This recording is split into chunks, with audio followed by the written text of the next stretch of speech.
Good morning students, मैं वितुल शर्मा आप सभी का स्टडी IQ के यूट्यूब चैनल पर स्वागत करता हूं। भाई जो आज हम डिस्कशन करने जा रहे हैं UPSI के लिए जो हमारी सीरीज़ चल रही है उसका सेट नंबर 9 हम डिस्कस करेंगे। तो भाई ये वो क्वेश्चंस हैं जो लास्ट ईयर्स में आए हुए हैं, तो आप लोगों के लिए ये क्वेश्चंस काफ़ी हेल्पफुल रहेंगे एग्ज़ाम में। तरीका और यहाँ से कंसेप्ट आप सीखते जाइएगा, ठीक है ना। और भाई सेशन को लाइक और शेयर ज़रूर कर दें, चैनल को सब्सक्राइब कर दीजिएगा। तो चलिए शुरू करते हैं भाई फर्स्ट क्वेश्चन से। पहला क्वेश्चन क्या कहता है, तो धीरे धीरे समझते जाइएगा। अच्छे अच्छे क्वेश्चन है, सारी बहुत बढ़िया क्वेश्चन है, क्लियर है ना। तो आइए भाई शुरू करते हैं। पहला क्वेश्चन देखिए, पहला क्वेश्चन कहता क्या है, क्या इसमें क्या लैंग्वेज है उसको ज़रा समझिए। इस क्वेश्चन में एक चीज़ ठीक कर लेना, इसमें ये जो दिया गया है ना, तो वो दो पार्ट्स में डिवाइड किया गया है। तो अभी इसमें जो आपको सही करना है ज़रा वो मैं बता देता हूँ। इस क्वेश्चन में थोड़ा सा चेंज करना होगा, पहले समझ लेते हैं क्वेश्चन। इसने कहा है इस sum of 12,000 is invested into two parts. भाई इसने कहा 12,000 रुपये है, 12,000 रुपये को दो पार्ट्स में डिवाइड किया गया। एक पार्ट को 20% के 20% पर एनम के हिसाब से, और जो दूसरा पार्ट है उसको 15% 15% पर एनम के हिसाब से दिया गया। If the difference between the interest received on the both part of amount is 2,000 rupees in 2 year, ऐसा कर देना भाई 2 साल में। 2 साल में दोनों से जो हमें इंटरेस्ट रिसीव हुआ है उसका जो डिफरेंस है, इंटरेस्ट का जो डिफरेंस है वो कितना है भाई, 2,000 रुपये का है। तो आपसे पूछा है कि भाई जो हमने इन्वेस्ट किया था 20% के हिसाब से वो अमाउंट कितनी है, ये हमसे पूछा गया है। अब देखो क्वेश्चन हम समझ चुके हैं। अब जरा यहां से देखिए भाई, हमारे पास 12,000 रुपये थे, ठीक है। अब 12,000 में से एक पार्ट ऐसा है जिसको मैंने 20% के हिसाब से दिया, मान लीजिए वो X रुपये है, और दूसरा पार्ट हमारा कितना हो जाएगा भाई, दूसरा पार्ट हो जाएगा हमारा 12,000 माइनस एक्स, 12,000 माइनस एक्स। इस पार्ट को तो मैंने कितने परसेंट के हिसाब से, 20% के हिसाब से, और दूसरे वाले को मैंने 15% के हिसाब से। लेकिन कितने साल के लिए भाई, 2 साल के लिए। अब जो इनसे इंटरेस्ट रिसीव हो रहा है उसका जो डिफरेंस है वो कितने का भाई, इनसे जो इंटरेस्ट रिसीव हो रहा है वो इंटरेस्ट का डिफरेंस जो है वो 2,000 रुपये है। तो आपसे पूछा है कि 20% पर जो मनी थी, जो इन्वेस्ट किया था, वो कितना होगा। अब एक बात बताओ, मान लो हमारे पास X रुपये है, 20% के हिसाब से हमने X रुपये इन्वेस्ट किए, कितने साल के लिए, 2 साल के लिए। 1 साल का 20% है, 2 साल का कितना हो जाएगा भाई, 40%, इसका 40%। उसमें से अब जो दूसरी मनी है वो कितना है, 12,000 माइनस एक्स। 1 साल के लिए यहाँ 15% है, तो 2 साल के लिए यहाँ 30%। और इनका जो अंतर आता है वो कितना आता है भाई, 2,000 रुपये आया। इनका अंतर कितना है भाई, 2,000 रुपये आया। जब आप इसको सॉल्व करते हो तो 40% एक्स का कितना भाई, 40% माइनस, अब देखो 12,000 है, 12,000 का 30% कितना होगा, 12 या 3600 रुपये, ठीक है ना। और माइनस माइनस प्लस एक्स का कितना भाई, 30%। एक्स का कितना, 30%, दैट इज कितना भाई, 2,000। आपने यहां से नोट किया 30% ये, 40% ये, तो इसका मीनिंग 70%। तो एक्स का 70% वो किसके बराबर हो जाएगा, यहां से देखो, इसको इधर ऐड करेंगे, इसको इधर ऐड करेंगे तो 5600, क्लियर है। तो क्या हम यहां से x फाइंड कर सकते हैं, बिल्कुल फाइंड कर सकते हैं। और x ही हमारा वो अमाउंट था जो कि हमने 20% पर हमने दिया था। तो भाई यहां से x की वैल्यू कितनी आ जाएगी, 5600 इंटू 100 अपॉन में कितना भाई, 70। इससे ये 0, 7 8 जा 56, 80 इंटू 100 इट मीन्स 8,000 रुपीज़। तो x की जो वैल्यू होगी वो कितनी होगी, 8,000 रुपीज़ एक्स की वैल्यू हो जाएगी। तो राइट आंसर इज 8,000 रुपीज़। क्या ये बात समझ में आई। देखो कहानी कुछ नहीं था अभी, यहाँ पर भी टाइम कर लेना है। यदि दोनों राशियों, 2 भागों में प्राप्त ब्याज के बीच का अंतर 2,000 रुपये, 2 साल में, 2 साल में हिंदी में भी कर लेना बेटा, हिंदी में भी कर लेना, ठीक है ना। बात समझ में आई। 12,000 रुपये थे, 2 पार्ट में डिवाइड किया। एक पार्ट को मैंने 20% के हिसाब से, दूसरे पार्ट को 15% के हिसाब से 2-2 साल के लिए ब्याज दिया, और वहाँ से जो उनके ब्याज का अंतर आ रहा है वो कितना आ रहा है अभी, 2,000 रुपये का अंतर आ रहा है। तो आपसे ये पूछा गया था कि भाई जो 20% के हिसाब से पैसा दिया था वो कितना था। क्लियर है? तो राइट आंसर इज 8,000 रुपीज़ थी। क्लियर? चलो आगे बढ़ो भाई, नेक्स्ट क्वेश्चन देखो। नेक्स्ट क्वेश्चन क्या कहता है। अब इसने कहा कि 2 ट्रेन है, एक 70 किलोमीटर पर आवर की स्पीड से चल रही है, दूसरी है 80 किलोमीटर पर आवर की स्पीड से, कहां से, दिल्ली से आगरा के बीच में, और दोनों अपोजिट डायरेक्शन में जा रही है। भाई ये दिल्ली है, ये आगरा है, ठीक है ना। दिल्ली से मान लेते हैं वो 70 किलोमीटर पर आवर की स्पीड से जा रही है, आगरा से जो आ रही है वो 80 किलोमीटर पर आवर की स्पीड से आ रही है। अब उसने आगे क्या कहा, it is found that when both the trains meet each other, जब दोनों ट्रेन एक दूसरे से मिलती है तो एक ट्रेन दूसरे से 40 किलोमीटर ज़्यादा चलती है। मान लो यहाँ पर ये दोनों ट्रेन मिली, इस पॉइंट पर ये मिली, तो यहाँ पर इसने कहा कि जो एक ट्रेन जो है वो दूसरी से कितना भाई, 40 किलोमीटर ज़्यादा चलती है। तो आपसे पूछा है what is the distance between Delhi and Agra, Delhi से आगरा तक के बीच की डिस्टेंस क्या है। अब आप एक बात बताओ भाई, यहां से जितने टाइम में ये जो आगरा से ट्रेन चली थी, जितने टाइम में वो यहां से यहां पहुंची, उतने ही टाइम में दिल्ली से चलने वाली ट्रेन यहां से यहां पहुंची। भाई मैं आपसे क्या कहना चाह रहा हूं भाई, जिस टाइम ये यहां से चली, उस टाइम ये भी यहां से चली है। जितने टाइम में ये ट्रेन यहां से यहां तक पहुंची है, जहां वो मीटिंग पॉइंट है, उतने ही टाइम में दिल्ली से चलने वाली ट्रेन इस मीटिंग पॉइंट तक पहुंची। तो दोनों का टाइम सेम है, और जब टाइम सेम होता है तो तब क्या चीजें होती हैं, टाइम सेम होगा तो याद रखिए हमेशा जो स्पीड का रेशो होता है वही डिस्टेंस का भी होता है। तो स्पीड का रेशो यदि आप कहेंगे तो वो कितना है भाई, 70 और 80 का है। तो डिस्टेंस का भी क्या रेशो होगा, डिस्टेंस का भी रेशो होगा 70 और 80। तो इसका मीनिंग जितने टाइम में ये 70 किलोमीटर जाएगी दिल्ली से चलने वाली, उतने टाइम में ये 80 जाएगी। तो एक्स्ट्रा कितना जा रही है आप देखिए, तो एक ट्रेन दूसरी से कितना किलोमीटर एक्स्ट्रा जा रही है, यहाँ तो 10 है, लेकिन एक्चुअल में वहाँ कितना है भाई, 40 है। तो 10 का 40 कैसे करें, 4 गुना करना होगा। तो हमें तो निकालनी है टोटल डिस्टेंस। तो टोटल डिस्टेंस कैसे निकालें भाई, इसका मीनिंग यदि ये 70 चलती है, ये 80, तो तब दोनों मिली, तो तब यहाँ पर कितना आ रहा है, यहाँ पर देखो तो 150 बन रहा है, तो ये 150 है। तो लेकिन उसका हमें कितना गुना ले रहा है, 4 गुना। तो 150 का 4 गुना कितना होता है, 600। तो correct answer is 600 is the correct answer. तो जब दोनों मिली थी, ठीक है ना, तो दोनों, इट मीन्स दिल्ली से आगरा तक की जो डिस्टेंस है वो कितनी है भाई, 600। आप इसको यहाँ से एक स्टेप और बढ़ा सकते हैं, देखो ऐसे भी कर सकते हो भाई, ये 4 हुआ तो 7 चौक 28 का मीनिंग 280 किलोमीटर तो दिल्ली से चलने वाली ट्रेन चली। 8 चौक 32, 320 किलोमीटर आगरा से चलने वाली चली। ये 280 ये चली, 320 ये चली, तो दोनों मिलकर कितना चली, 600। तो दिल्ली से आगरा तक की डिस्टेंस कितनी है भाई, 600 किलोमीटर की डिस्टेंस है। क्या ये बातें समझ में आती हैं? कोई ऐसा बच्चा जिसको इसमें डाउट हो? चले भाई आगे बढ़े, नेक्स्ट देखते हैं, नेक्स्ट क्या कहता है। देखो भाई बड़े ध्यान से चीज़ों को समझते जाना है। ये क्वेश्चन आपके एग्जाम में आए हुए क्वेश्चन है, और जब आपकी थोड़ी सी प्रैक्टिस हो जाएगी आपको पता चल जाएगा क्वेश्चन का लेवल क्या रहता है। तो उसी हिसाब से मैं आपको करा भी रहा हूँ, तो आपको मुश्किल आने वाली चीज़ें नहीं है कि कहीं पर मुश्किल आएगी। आप हर क्वेश्चन से फैमिलियर हो जाएंगे भाई, हाँ हमारे कंसेप्ट स्ट्रॉन्ग होंगे तो हम क्वेश्चन को ईजिली कर भी लेंगे। चले आगे देखिए। The ratio of cost price of 1 mobile phone and 1 watch is 3:4। Mobile phone और वॉच का जो रेशो है, मोबाइल फ़ोन और घड़ी का जो कॉस्ट प्राइस का रेशो है, कॉस्ट प्राइस का रेशो है 3:4 का, 3:4 का। अब इसने कहा what is the ratio of their selling price, उनके सेलिंग प्राइस का रेशो क्या होगा if the mobile phone is sold at 20% profit, mobile phone को 20% के प्रॉफिट पर और घड़ी को 20% के लॉस पर। अब एक काम करो, इसको 20% के प्रॉफिट पर बेचा गया, इसको 20% के लॉस पर बेचा गया। अब यदि मैं कहता हूं इसका कॉस्ट प्राइस है 30, इसका 40, रेशो तो अभी भी वही है। यदि आप इसको 20% के प्रॉफिट पर बेचोगे तो कितने का बेचोगे, क्योंकि इसका 20% कितना हो जाएगा भाई, 6 के प्रॉफिट पर, तो दैट इज 36 का बेचोगे। इसको 20% के लॉस पर, इसका 20% लॉस, 20% टाइम कितना होगा 8 रुपए किलो उस पर, दैट इज 32।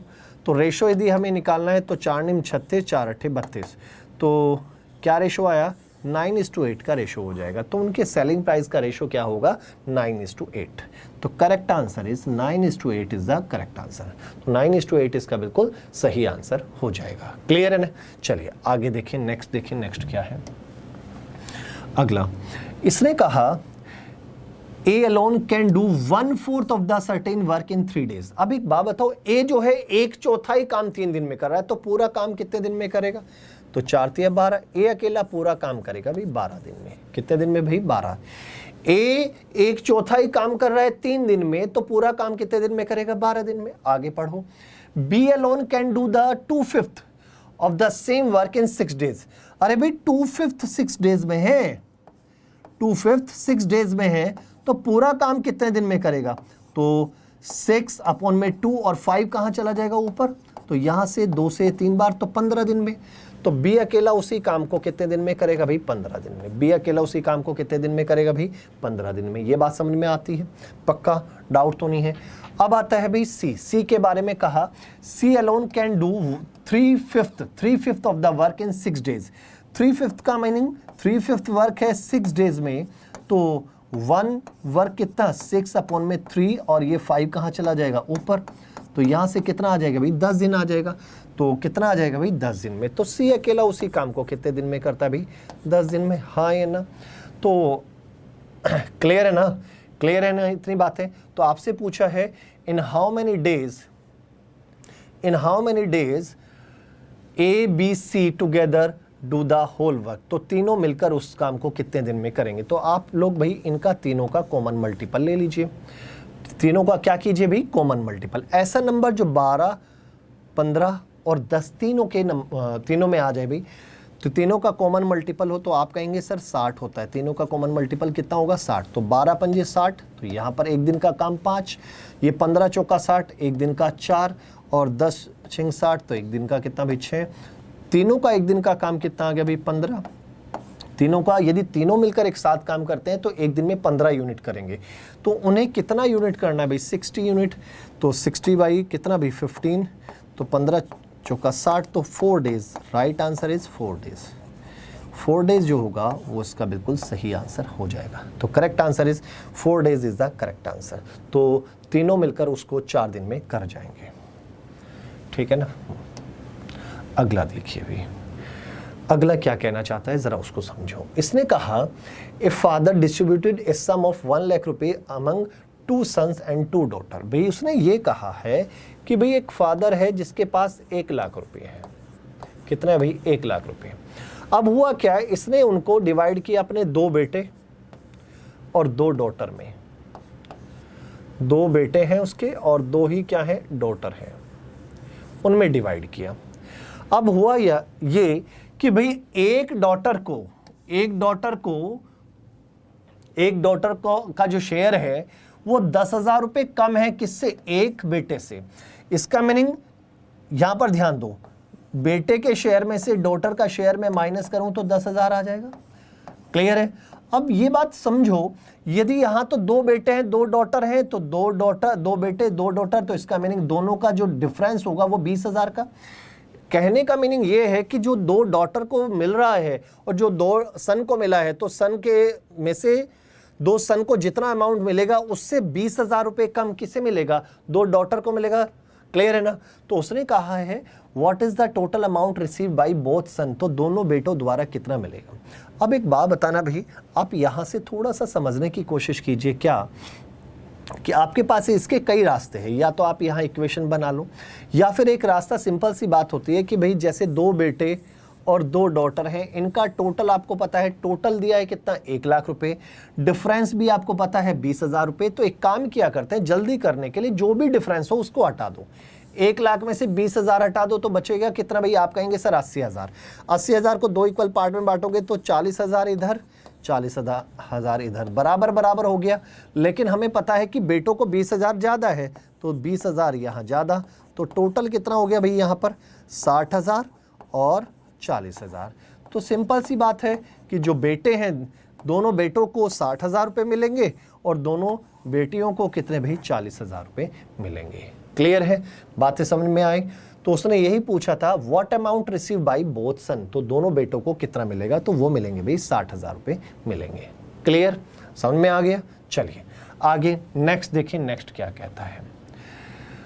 नेक्स्ट क्वेश्चन में क्या कहा, जरा उसकी लैंग्वेज को समझिए। इसने कहा a car cover a distance of 240 kilometer at the rate of 60 kilometer per our.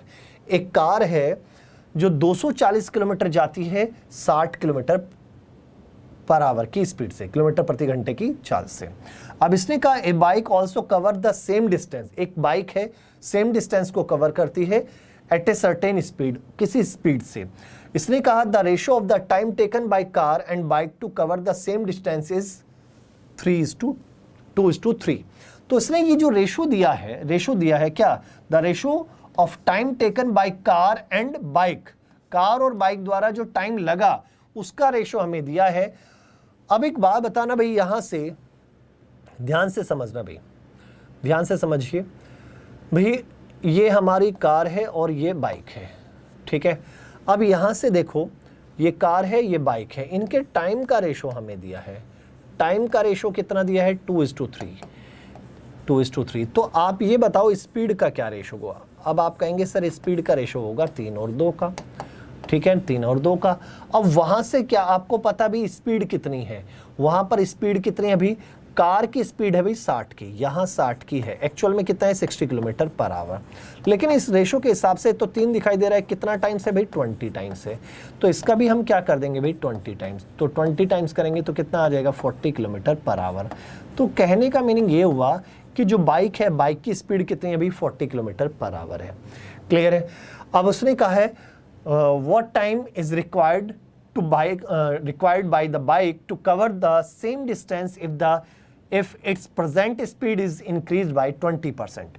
उसने कहा यदि उसकी स्पीड को, बाइक की स्पीड को हम 20% बढ़ा दें, 20% बढ़ा दें, तो भाई उतने डिस्टेंस को कवर करने में कितना टाइम लगेगा।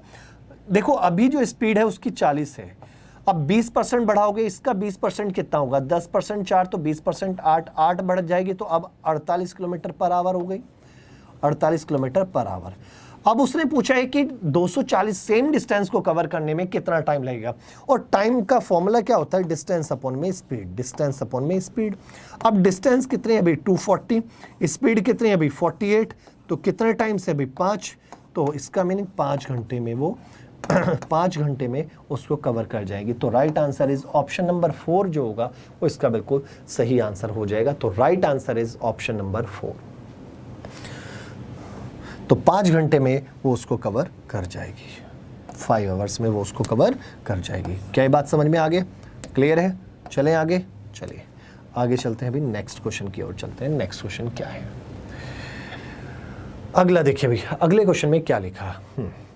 क्वेश्चन में कुछ ऐसा लिखा है अभी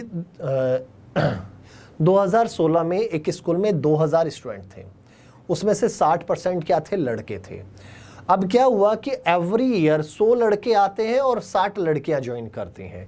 तो अब आपसे पूछा यह है कि भाई 2018 में लड़के और लड़कियों का औसत क्या होगा, ये आपसे पूछा है। अब पहली चीज तो ये देखिए भाई, अभी कितने अभी 2000 है, 2016 में 2000 स्टूडेंट हैं, उसमें से 60% क्या है, लड़के हैं, तो बॉयज 60% है, तो 60% इसका कितना हो जाएगा, 60% कितना होगा, तो ये 1200, इसका मीनिंग 1200 लड़के हैं, 800 लड़कियां हैं। अब हुआ क्या कि भाई, अब यहां पर देखिए भाई, उसने कहा एवरी ईयर 100 लड़के और 60 लड़कियां ज्वाइन करती हैं, तो आपको बताना है 2018 में कितने हो जाएंगे। तो इसका मीनिंग 2 साल का अंतर हुआ, 2 साल का गैप हुआ, तो 2 साल में यहां पर कितने लड़के, 200, 1 साल में 100, तो 2 साल में 200 लड़के ज्वाइन हो गए। ठीक है, लड़कियां कितनी भी, 1 साल में 60, तो 2 साल में कितना भी 120। तो यहां पर टोटल नंबर ऑफ बॉयज कितने आ गए भाई 1400, और टोटल नंबर ऑफ गर्ल्स कितनी हो गई 920 हो गई, 920 हो गई। यहां से इसको कैंसिल ये हुआ, 2 से इसको कैंसिल किया तो 70 बार, 2 से इसको किया तो 2 चौक 8, 2 छक 12, क्लियर है। 2 से और इसको कैंसिल करेंगे तो ये 35 बार, और ये इसको करेंगे तो 23 बार। तो क्या रेशो आ जाएगा, 35:20 23 का इनका रेशो आ जाएगा। तो इसका मीनिंग ये हुआ कि बॉयज़ और गर्ल्स का 2018 में जो रेशो होगा 35:23 का होगा। क्लियर है इतनी बातें? किसी को डाउट तो नहीं है? भाई सेशन को लाइक और शेयर जरूर कर देना, चैनल को सब्सक्राइब भी कर देना। क्लियर है ना? चलिए आगे बढ़िए, नेक्स्ट देखिए, नेक्स्ट क्वेश्चन क्या कहता है। देखो भाई, क्वेश्चन देखने में बहुत बड़ा है लेकिन उतना ही आसान सा है भाई। यहां पर बेटा इसको ये डिवाइड कर लेना, यहां ये ठीक कर लेना, ये डिवाइड है, ठीक है ना, ये यहां डिवाइड है।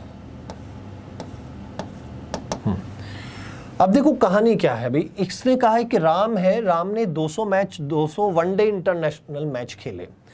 अब पहले 50 मैच में उसका एवरेज 50 था, नेक्स्ट 50 में उसका एवरेज था अभी 54, उसके बाद जो 100 मैच खेले उनमें एवरेज था उसका 52। क्लियर है? अब इसने कहा एक क्रिकेटर लक्ष्मण है, plays with Ram in the last 100 match. It means जो लक्ष्मण जो खेला है केवल लास्ट के 100 मैच में उसके साथ खेला है, राम के साथ केवल लास्ट के 100 मैच में खेला है। And score 1200 runs more than Ram, और उसने राम से 1200 रन ज्यादा बनाए। तो पहले तो हम राम के रन देख लेते हैं लास्ट के 100 मैच में। 100 मैच में उसका एवरेज कितना था? लास्ट नेक्स्ट 100 मैच में उसका एवरेज था भाई 52। तो कितने रन बनाए होंगे लास्ट 100 में?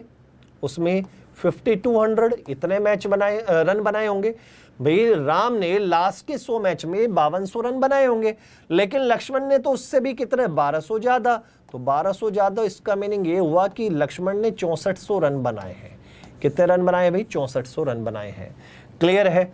अब उसने कहा he remains not out in 20 matches, 20 matches में वो क्या रहा भाई? नॉट आउट रहा।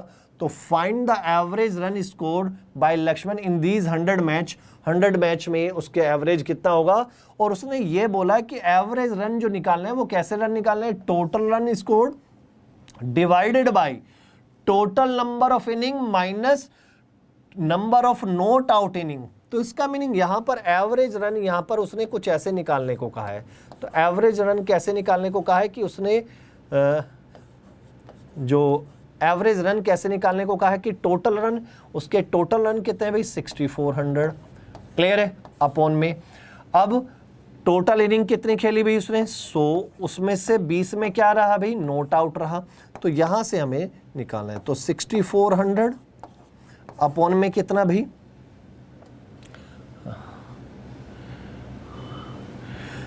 80 आ जाएगा। यहां से ये कैंसिल, 8 जा 80, तो राइट आंसर इज 80।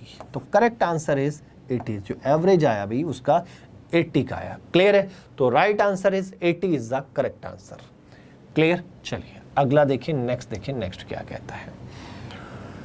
चलिए अच्छा क्वेश्चन है, बहुत ही अच्छा भाई। धीरे धीरे ये क्वेश्चन मैंने कराए हुए भी हैं, आप लोग यदि ध्यान से देखें तो क्वेश्चन को बड़े ध्यान से देखना भी। इसने कहा इन ए मिक्सचर, भाई एक मिक्सचर है, किसका भाई? मिल्क और वाटर का। मिल्क और वाटर का एक मिक्सचर है, ठीक है, और उसमें रेशो क्या है उसका? 21:4 का है। क्या रेशो भाई? 21:4 का है भाई। एक मिक्सचर है मिल्क और वाटर का, जिसमें मिल्क और वाटर का रेशो है 21:4। If the quantity of water is 8 litre, उसने कहा जो वाटर की क्वांटिटी है भाई 8 लीटर है, वो 8 लीटर है। तो अब आपसे पूछा है find the total quantity of the mixture, mixture की टोटल क्वांटिटी कितनी होगी? अब रेशो के हिसाब से मिक्सचर की टोटल क्वांटिटी कितनी बन रही है जरा देखना भाई। 21 और 4 25, तो टोटल बन रही है 25। लेकिन उसने हमसे क्या कहा कि जो एक्चुअल में वाटर है वो 8 लीटर है, लेकिन रेशो के हिसाब से तो 4 है, तो इसका मीनिंग इसका डबल हो रहा है। तो इसका भी क्या कर देंगे? डबल। तो 25 का दुगुना कितना होता है भाई? 50। तो right answer is 50 litre is the correct answer. तो मिश्रण की कुल मात्रा कितनी है भाई? 50 लीटर है। क्या ये बात समझ में आती है? कंफर्म है? चलिए अगला देखिए, नेक्स्ट क्वेश्चन देखिए, नेक्स्ट क्वेश्चन क्या कहता है। अच्छा क्वेश्चन है, बहुत ही शानदार क्वेश्चन है, बहुत ही अच्छे क्वेश्चन है। इसने लिखा क्या है जरा देखो। इसने कहा sum of 5 consecutive even number, sum of 5 consecutive even number. देखो भाई कैसे, 1 2 3 4 5। Sum of 5 consecutive even number is 36 more than the sum of 4 consecutive odd number। 3 4 ऐसे ही कहा। क्लियर है। इसने कहा इनका जो सम है, इट मींस जो कॉन्जिक्यूटिव इवन नंबर है इनका जो सम है वो ये जो 4 कॉन्जिक्यूटिव ऑड नंबर है इनसे कितना ज्यादा है भाई, 36 ज्यादा है। इनसे कितना ज्यादा भाई, 36 ज्यादा है। और क्या कहा, what is the sum of the largest even number, it means इसका largest even number and the smallest odd number, इन दोनों का वो सम पूछना चाहता है। इन दोनों का सम वो पूछना चाहता है, लार्जेस्ट इवन नंबर और स्मॉलेस्ट ऑड नंबर का वो सम पूछना चाहता है। लेकिन भाई कंडीशन क्या दी, if the smallest even number is 3 more than the smallest odd number. उसने कहा जो स्मॉलेस्ट इवन नंबर है ना वो 3 ज्यादा है, किससे, स्मॉलेस्ट ऑड नंबर से। मान लो स्मॉलेस्ट ऑड नंबर है x, तो ये कितना होगा, x+3 होगा या नहीं, x+3। क्लियर है। तो पहले तो भाई एक बात बताओ, इनका एवरेज निकाल लो, इनका एवरेज निकालो, उससे सम निकाल देंगे फटाफट, इनको वैसे जोड़ने के बजाय। यदि मैं इनका एवरेज देखूं तो याद रखो यदि नंबर कॉन्जिक्यूटिव है तो मिडिल प्लेस पर जो वैल्यू होती है वही एवरेज होती है। तो इनका जो एवरेज होगा, इट मींस इन 5 का जो एवरेज होगा वो कौन सा होगा, मिडिल प्लेस ये है तो ये वाला होगा। क्लियर है। इन 4 का जो एवरेज होगा जो यहां इस पोजीशन पर आएगा वो एवरेज होगा या नहीं होगा। अब यहां पर देखो इस पोजीशन पर क्या आएगा, कॉन्जिक्यूटिव क्या है, ये इवन नंबर है तो ये x+3 है तो ये x+5, ये x+ कितना भाई 7, तो x+7 तो इनका एवरेज हो जाएगा। इनका एवरेज कितना हो जाएगा, x+2, ये x+4 होगा और इनके बीच वाली वैल्यू क्या हो जाएगी, x+3। क्लियर है। अब आपसे क्या कहा था, इनका जो सम है वो इनके सम से कितना ज्यादा है भाई, 36। इनका सम कैसे निकालोगे, एवरेज इनटू नंबर, वही तो सम होता है। तो एवरेज कितना है भाई, x+7, नंबर कितने हैं ये 5, इसमें से इनका सम माइनस कर दो, इनका सम, इट मीन सम कैसे निकालेंगे, एवरेज इनटू नंबर। एवरेज कितना है x+3 और नंबर कितने हैं 4। अब वो किसके बराबर होगा, वो बराबर होगा 36 के, वो किसके बराबर होगा, 36 के। क्लियर है। तो यहां से देखो 5x + 7 × 5 = 35 माइनस कितना भी 4x माइनस कितना 12 इक्वल टू कितना 36, इक्वल टू कितना भाई 36। अब यहां से इसको सॉल्व कर लेते हैं तो x की वैल्यू कितनी आ जाएगी, यहां से देखो इसमें से इसको माइनस करोगे तो कितना बचेगा भाई, यहां से 3 आया और 23 आया, ठीक है ना।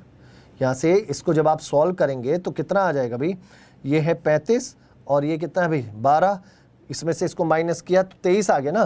23 उधर जाकर क्या हो जाएगा माइनस, तो इसका मीनिंग 36 - 23 दैट इज कितना भाई 13। तो x की वैल्यू कितनी आ गई भाई 13, ये तो x की वैल्यू आई। अब हमसे पूछा क्या था भाई, सम किसका भाई, स्मॉलेस्ट कॉन्जिक्यूटिव जो स्मॉलेस्ट ऑड नंबर है और जो लार्जेस्ट इवन नंबर है उनका सम। अब जरा ये वाला नंबर कितना होगा, ये x+7 है तो ये x+9 होगा और ये x+11 होगा। इनका सम देखना कितना बन रहा है, x ये है और x+11 ये है, तो सम आ रहा है भाई 2x+11, 2x+11 और x की वैल्यू हमारी आ गई कितना 13, तो 13 दूनी 26 भाई, x की वैल्यू 13 आ गई थी ना, तो 13 दूनी 26 और प्लस कितना भाई 11 और 26 11 कितना हुआ भाई 37 हो गया। तो correct answer is 37 is the correct answer. तो लार्जेस्ट इवन नंबर और स्मॉलेस्ट ऑड नंबर का जो सम आएगा वो कितना आ जाएगा भाई 37 आ जाएगा। क्लियर है इतनी बातें, किसी को डाउट तो नहीं है। चलिए आगे बढ़ते हैं।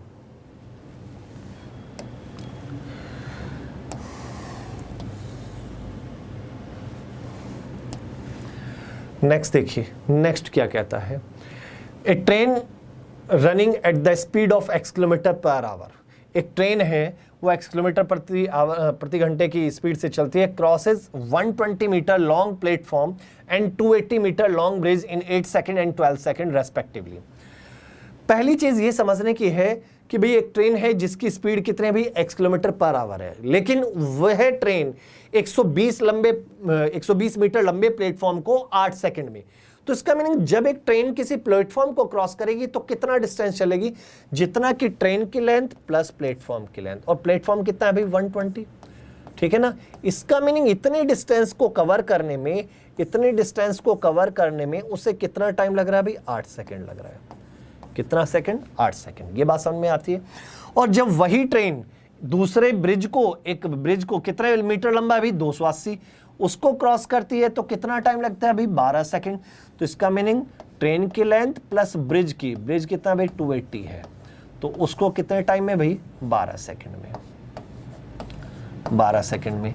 तो आपसे पूछा है find the length of train की लेंथ क्या है।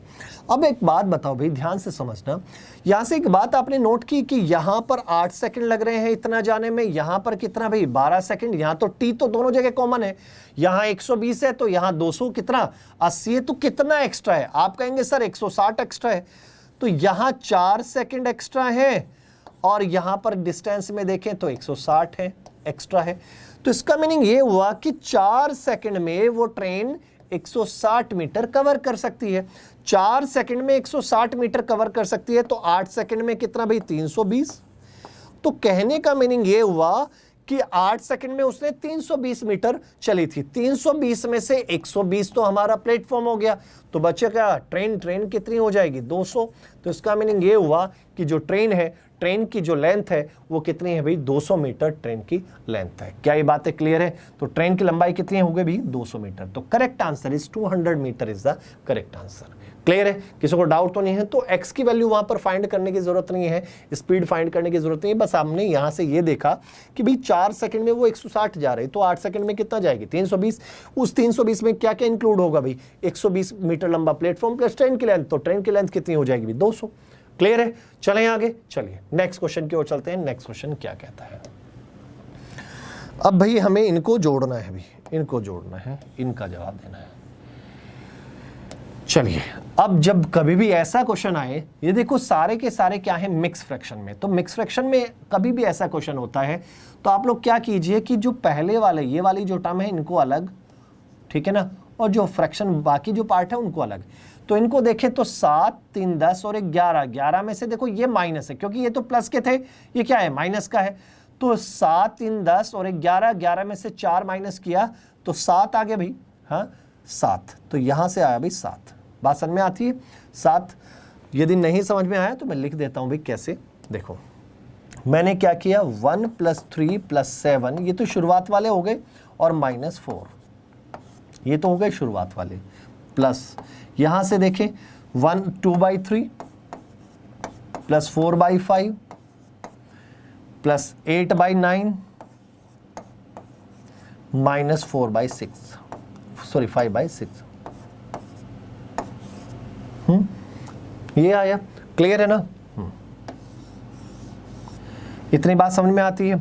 अब जरा यहां से देखो, इस 4 से ये 4 कैंसिल, तो यहां पर आ गया भाई 7 आ गया प्लस। अब रही बात इनकी, बात करते हैं इनका एलसीएम ले लो भाई। इनका एलसीएम कितना आ जाएगा। अब आप देखो 3, 9 और 6 का एलसीएम आ गया 18 और 5 का हो गया 90। तो यहां से एलसीएम आ गया भाई 90। देखो कितना, कैसे हम एलसीएम भी जल्दी कैसे ले सकते हैं। देखो 3 है, 9 है और 6 है, इन तीनों का यदि आप एलसीएम लेते हैं तो कितना आता है भाई 3, क्योंकि ये 3 का टेबल तीनों में 3 के टेबल में आ रहा है भाई। क्लियर है, तो इनका एलसीएम आ गया भाई 18। क्लियर है, और यहां पर 18 और 5 का कितना बनेगा 90। तो अब देखो यहां से 3 से 90 को भाग देंगे तो 30, 30 दूनी 60, तो यहां आ गया भाई 60 प्लस 18 पंजे 90, 18 चौक 72, ठीक है ना, प्लस अब यहां से 9 से 10, तो यहां पर आ गया 80 माइनस 15, 15 पंजे 75, ठीक है। इतनी बात समझ में आती है, क्लियर है, इतने में तो डाउट नहीं है, इतने में तो डाउट नहीं है। तो अब आप देखिए यहां से 7 प्लस, अब देखो यदि आप देखेंगे तो 80 और 60 कितना हो गया भाई 140, और ये माइनस का 3 ये बचेगा, तो 137 बचा। 137 अपॉन में कितना भाई 90। अब इसको जब आप और सॉल्व करते हैं तो 7 प्लस, इसको मैं लिख सकता हूं 147 बाई कितना भाई 90, भाई 90 एकम 90, तो बचा कितना भाई 47। तो इनको जब आप ऐड करेंगे 7 + 8, 847 बाई 90, तो राइट आंसर क्या आएगा भाई ऑप्शन नंबर 2 जो होगा उसका बिल्कुल सही आंसर हो जाएगा। 847 by 90 is the correct answer, ये इसका बिल्कुल सही आंसर हो जाएगा। क्लियर है ना, बातें समझ में आती है। चलिए नेक्स्ट आ जाइए। नेक्स्ट क्या कहता है, अगला देखिए, इसने क्या लिखा, if it is Monday on 15th January of a certain year, उसने कहा कोई साल है उसकी 15 जनवरी को, 15 जनवरी को 15 जैन को क्या है भाई, मंडे है। 15 जैन को क्या है भाई, मंडे है। अब उसने कहा कि भाई 13 उसी साल की 13 फरवरी को कौन सा दिन होगा, ये आपसे पूछा है। 13 फरवरी को क्या होगा, कौन सा दिन होगा, ये आपसे पूछा गया है। अब आप ये बताओ भाई, ध्यान से सुनना, यहां से यहां तक नंबर ऑफ डेज देखो भाई, जनवरी कितने का होता है भाई, जनवरी होता है 31 का, तो 16 तो जनवरी के बचे, 16 तो जनवरी के बचे हैं भाई। जनवरी 31 का होता है तो 16 दिन तो जनवरी के, अब 13 दिन फरवरी के हैं, तो दोनों को ऐड किया तो 29 बना, 29 बना।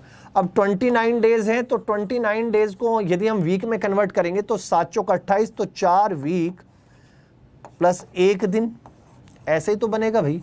तो इसका मीनिंग कितने दिन आगे बढ़ना है भाई, 4 वीक कंप्लीट हुए तो वापस मंडे आ जाएगा, 1 दिन आगे बढ़ेंगे तो मंडे में 1 दिन आगे बढ़ेंगे, तो करेक्ट आंसर इज ट्यूसडे। तो वो आंसर क्या होगा भाई, Tuesday is the correct answer. Option number 3 जो होगा वो इसका बिल्कुल सही आंसर हो जाएगा। तो right answer is option number 3 is the correct answer. Clear है? चलिए नेक्स्ट देखिए, नेक्स्ट क्या कहता है। चलो भाई, इसकी वैल्यू निकालनी है, इसकी वैल्यू निकालनी है। अब देखो भाई, यदि मैं एक काम करता हूं, देखो कहीं ना कहीं ये फॉर्मूले बन रहे हैं, तो सिंपल सी बात है, ये जो 35 है, 35 को यदि मैं a लिख लूं और 22 को मैं लिख दूं भाई b, तो जरा फॉर्मूला देखना कैसे बनेगा। तो यहां पर बन के आएगा a प्लस बी का whole square plus a minus b का होल स्क्वायर अपॉन में क्या आएगा भाई, a square plus b square into यहां पर कितना है भाई, a प्लस बी का whole square minus a minus b का होल स्क्वायर अपॉन में कितना, a इंटू बी। ऐसा ही तो कुछ है। अब जरा एक बात बताओ, इसका फॉर्मूला आपको पता ही है, a प्लस बी का whole square plus a minus b का होल स्क्वायर, ये कितना होता है भाई, ये होता है twice of a square plus b square, twice of a square plus b square, यही होता है अपॉन में a square plus b square. Clear है? इनटू यहां से, अब यदि मैं इसकी बात करता हूं तो इसकी वैल्यू क्या होती है भाई, a प्लस बी का whole square minus a minus b का होल स्क्वायर। तो यहां से यदि आप वैल्यू देखेंगे तो क्या आएगा भाई, 4ab अपॉन में ab, ये तो बनता है। अब देखो बेटा, यहां से ये वाली चीज कैंसिल, यहां से ये कैंसिल, तो 4 2 ज़ा 8, तो इसका जो आंसर बन के आया भाई 8 आया। तो कभी भी ऐसा क्वेश्चन होना तो पहले ए बी लिख लिया करो, बाद में रखना, बाद में जो भी रिजल्ट आता है यदि ए बी उसमें बचता है तो तब वापस वहां पर ए और या बी जो भी है उनकी वैल्यू पुट करना, लेकिन उससे पहले आप इसको ए बी की फॉर्म में लिखकर और इस तरह से सॉल्व कर लिया करो, उससे क्या होगा, थोड़ा सा आसान आपको नजर आएगा। क्लियर है? बातें समझ में आ गई? तो right answer is 8, option number 4 is the correct answer. Option number 4 जो है वो इसका बिल्कुल सही आंसर हो जाएगा। चलें आगे, चलिए नेक्स्ट देखिए, नेक्स्ट क्या कहता है। अगला देखिए, नेक्स्ट क्वेश्चन क्या कहता है। इसने कहा a number x is divided by other number which is 3 less than x। भाई एक नंबर x है, उसको डिवाइड किया गया उससे एक दूसरे नंबर से जो कि उससे 3 कम है, तो x माइनस 3 से हमने डिवाइड कर दिया। The resulting number so obtained is multiplied by other number, ठीक है ना, which is 4 times the value of x। भाई इसको जो यहां से जो नंबर मिला उसको हमने उस नंबर से किससे मल्टीप्लाई किया, जो भी नंबर दिया है x के 4 टाइम्स थे, तो 4x से हमने मल्टीप्लाई कर दिया। ऐसा करने पर जो रिजल्ट हमें मिलता है वो कितना मिलता है भाई, 48 हमें रिजल्ट मिला। क्या रिजल्ट मिला भाई, 48। तो what is the value of x, x की वैल्यू क्या है बेटा। आपके पास इसके कई रास्ते क्या क्या हैं, या तो आप यहाँ क्वाड्रेटिक इक्वेशन बनाएं, या तो आप क्या बनाएं, यहाँ पर क्वाड्रेटिक इक्वेशन बनाएं, क्रॉस मल्टीप्लाई करके क्वाड्रेटिक इक्वेशन बना दे, तब आप सॉल्व कर सकते हैं। या फिर आप एक काम कर सकते हैं कि वैल्यू पुट करके देख लें ऑप्शन में। यदि मैं यहाँ पर 12 पुट करता हूँ, चलो पहला ऑप्शन पुट करते हैं, तो 12, ठीक है ना, नीचे कितना आ जाएगा, 9 आ गया, और यहाँ पर कितना होगा, 4 गुना कितना भी 12, ठीक है। क्या ये वैल्यू इतनी आएगी, इससे तो बहुत ज़्यादा आ जाएगी, इससे क्या आ जाएगी, बहुत ज़्यादा, इससे एक्स्ट्रा आएगी, बड़ी वैल्यू आएगी, तो पहला ऑप्शन तो आपका नहीं होगा।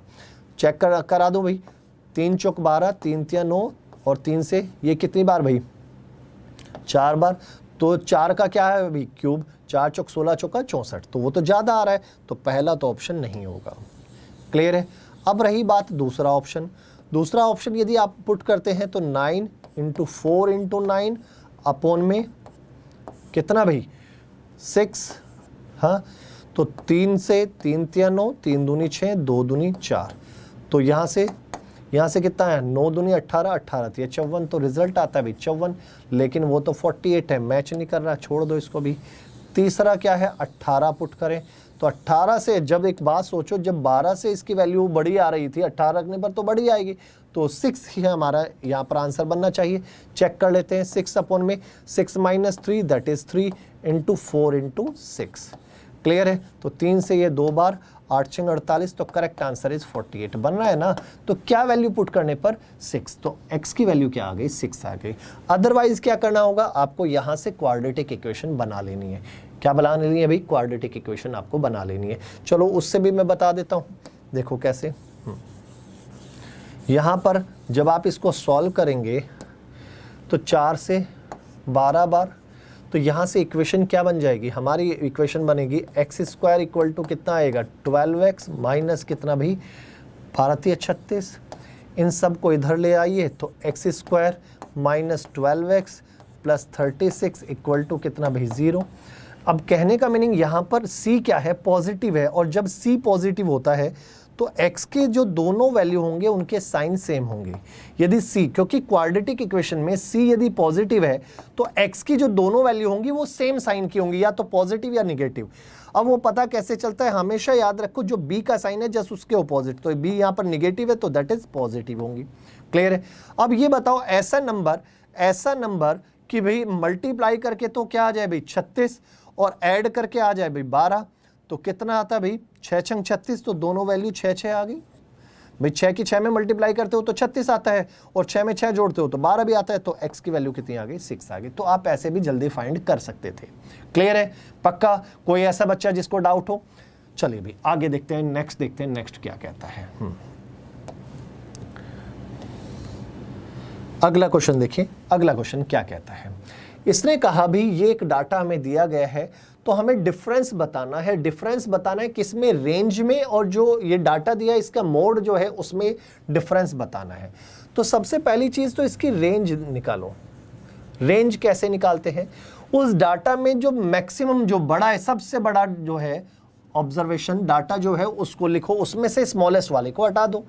तो 57 माइनस कितना भाई 7, तो रेंज कितनी आ गई इसकी 50 आ गई। अब रही बात रेंज, तो ये है, साथ में यदि आप बात करेंगे रेंज तो ये है, और इसका यदि मोड की बात करते हैं तो मोड क्या होगा, इसका जो मोड होगा जिसकी फ्रीक्वेंसी सबसे ज्यादा होती है वही मोड कहलाता है। तो फ्रीक्वेंसी का मीनिंग जो सबसे ज्यादा बार आया होगा, और यहां पर जो सबसे ज्यादा बार आया है वो क्या है बेटा 11 है, तो वो क्या है 11, तो 11 सबसे ज्यादा बार आया है, तो इसका मीनिंग इसका जो मोड है वो क्या है 11 है। और आपसे क्या पूछा भाई इनका डिफरेंस, तो डिफरेंस कितना आ जाएगा भाई, डिफरेंस आ जाएगा 50 माइनस 11 दैट इज 39, तो correct answer is 39 is the correct answer. तो 39 जो होगा वो इसका बिल्कुल सही आंसर हो जाएगा। क्लियर है, किसी को डाउट तो नहीं है। चलिए आगे बढ़ते हैं, अगला देखिए भाई, नेक्स्ट देखिए, नेक्स्ट क्या कहता है। अगले क्वेश्चन में ये कहा गया है, a person covers A distance of 120 kilometre, एक आदमी 120 किलोमीटर की डिस्टेंस कवर करता है eight the speed of 40 kilometre per our, 40 की स्पीड से। If his speed is increase by 25%, यदि उसकी स्पीड 25% बढ़ा दी जाए, the time what time that person will save in covering the same distance, तो उस डिस्टेंस को कवर करने में कितना टाइम वो सेव कर लेगा। देखो एक बात बताओ भाई, 120 किलोमीटर जाता है 40 की स्पीड से, तो कितने घंटे लगाए भाई 3 घंटे, दैट इज 180 मिनट। कितने मिनट भाई 180 मिनट, क्लियर है। अब यदि मैं स्पीड को 25% बढ़ा दूं, इसका 25% का मीनिंग होता है 1/4 बढ़ा दिया, तो 40 था, 40 का 1/4 कितना होता है 10 बढ़ गई तो कितनी हो गई 50, तो अब स्पीड हो गई 50 की, तो 120 किलोमीटर जा रहे हैं डिवाइडेड बाई 50। अब मिनट में कन्वर्ट कर लो, ये जो टाइम है ना डायरेक्ट यहीं पे मिनट में कन्वर्ट कर लो, इंटू 60 कर रहा हूं भैया, यहां से ये कैंसिल, ठीक है ना, और 5 से ये कितनी बार भाई 5 से आ जाएगा भाई 12 बार 12 पंजे 60 होता है तो 144 मिनट। तो यहाँ पर लग रही है भाई 144 मिनट, यहाँ लग रही है 180 मिनट। कितना मिनट सेव कर रहा है? आप कहेंगे सर 36 मिनट वो सेव कर रहा है। तो स्पीड बढ़ने से 36 मिनट उसके बच रहे हैं। तो correct answer is 36 minute is the correct answer. Clear है? 36 मिनट इसका बिल्कुल सही आंसर हो जाएगा। क्लियर है? बातें समझ में आ रही है ना? सेशन को लाइक और शेयर ज़रूर कर देना, चैनल को सब्सक्राइब भी कर दीजिएगा। तो धीरे धीरे हम बढ़ते जाएंगे भाई ऐसे ही, और सारे ही क्वेश्चन ये वो हैं जो आपके एग्जाम में आए हुए हैं, जो आपके एग्जाम में आए हुए हैं। क्लियर है? चलिए, अब इसने कहा अगला क्वेश्चन देखो, अगला क्वेश्चन क्या कहता है। A alone can do a certain work in 24 days. A किसी काम को 24 दिन में करता है। And B alone can do the same work in 18 days. A अकेला किसी काम को 24 दिन में करता है, बी अकेला उसी काम को कितने दिन में? 18 दिन में करता है। इफ दे वर्क टुगेदर, यदि वो दोनों मिलकर काम करे, how many days are required to do half of the work. तो आधा काम करने में उसे कितना टाइम लगेगा? तो पहले देखो इन दोनों का कॉमन मल्टीपल देखो, इन दोनों का कॉमन मल्टीपल आ गया भाई 72। मान लेते हैं 72 यूनिट हमारा टोटल वर्क है। 24 तिया 72, एक दिन का 3 यूनिट, 18 चौक 72, एक दिन का 4 यूनिट। ये बात समझ में आती है? तो दोनों का एक दिन का कितना भाई? 7 यूनिट। अब आपसे पूछा यह है कि यदि उन्हें आधा काम करना हो, आधा काम का मीनिंग है 36, तो 36 यूनिट काम करने के लिए हमें कितने दिन लगेंगे? डिवाइडेड बाई 7, तो 7 पंजे 35, 7 पंजे 35, तो बचा कितना? 1/7, तो इतना टाइम लगेगा। तो 5 1/7 डेज में वो उस काम को कर जाएंगे। तो correct answer is 5 1/7 is the correct answer. 5 1/7 is the correct answer. क्या ये बात समझ में आती है? चलिए अगला देखिए, नेक्स्ट क्वेश्चन देखिए। नेक्स्ट क्वेश्चन क्या है?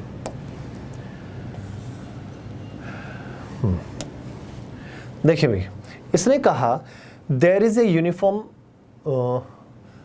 There is a path of uniform width of all around inside a rectangular garden.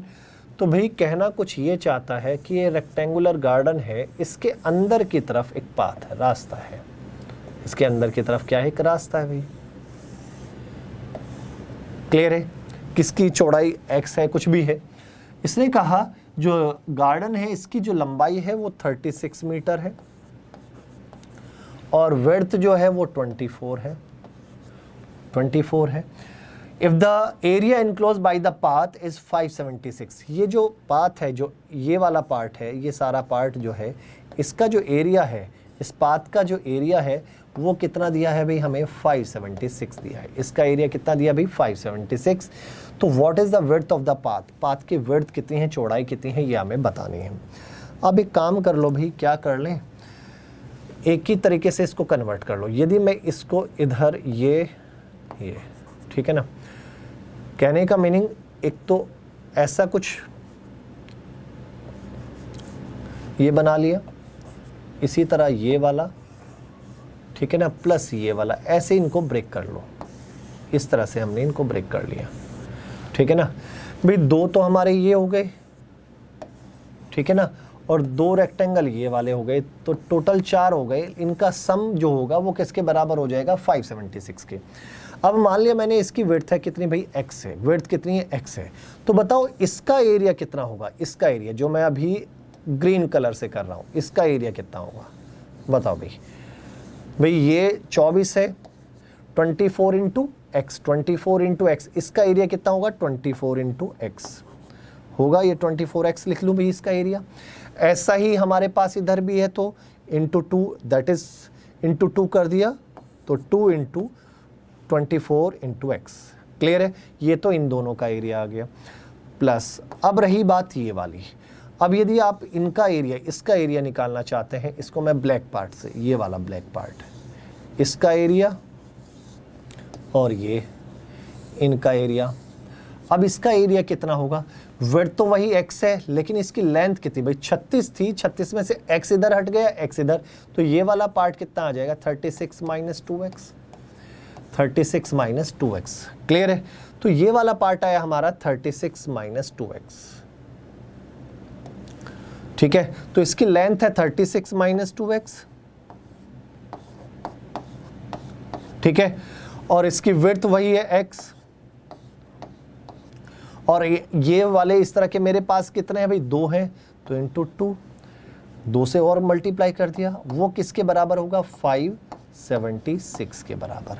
तो यहाँ से आप वैल्यू पुट कर लीजिए, या तो आप एक काम कर सकते हैं कि कौन सी ऐसी x की कौन सी ऐसी वैल्यू पुट करें कि ये इक्वेशन सेटिस्फाई कर जाए, तो सबसे अच्छा तरीका तो यही है, या फिर यहाँ पर क्वाड्रेटिक इक्वेशन बन के आएगी तब आप उसको सॉल्व कर लीजिएगा, ठीक है ना। या तो क्वाड्रेटिक इक्वेशन बनेगी या फिर आप वैल्यू पुट करके देखें तो क्या इससे ऐसा आता है।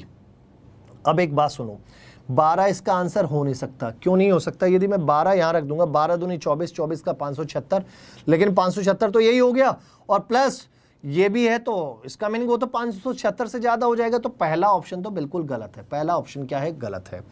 अब यदि मैं यहां पर देखता हूं x की वैल्यू 6 रख के देखता हूं, तो x की वैल्यू 6 रखता हूं, तो जब आप इनको देखेंगे तो ये कितना आ जाएगा, x की वैल्यू 6 रखेंगे तो 6 दूनी 12 और अच्छा 6 दूनी 12, क्लियर है ना, 12 हुआ और 12 की और 12 में 144 और 144 288 आ जाएगा, इनकी गुणा करके कितना आ जाएगा 288 भाई, 6 दूनी 12 हुआ और 12 की 12 में 144 का दुगुना 288 प्लस यहाँ से x की वैल्यू क्या रखें भाई, 6 रखें, तो 6 दूनी 12, इसमें से 12 तो 2 गुणा 6, ये वाला 6 आ गया और इसमें से 12 माइनस करेंगे तो 24, क्लियर है, 24 यहाँ से 24 की और 12 की फिर वही आ जाएगा सेम 24 और 12, क्लियर है ना, 24 और 12, तो ये भी कितना आ जाएगा 288, 288 यहाँ से आया, 288 यहाँ से आया, तो कितना आ जाएगा 576 बन गया ना।